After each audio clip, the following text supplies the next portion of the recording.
How to fix Snapchat no connection error. So this is a pretty straightforward error. So without going to the video, first of all you have to make sure to subscribe to the channel. This really helps a lot. So without any further ado, let's move into the video. So first of all, you have to check that you are connected to the Wi-Fi and your Wi-Fi is basically working. So you can do that by going to Google and then going to speed test. If that's working and you have a stable internet, then you have to go on the Snapchat and click on that by long pressing it. Then you have to go on this I option that is located up above.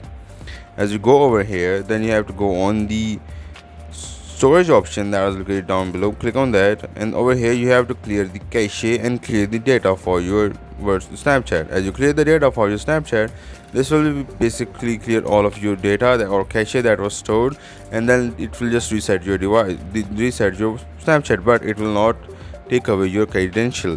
You will always be logged in. This is all from the video. Make sure to subscribe to the channel. If you have any question, put it down in the comment section, and also don't forget to hit the like button. Thank you.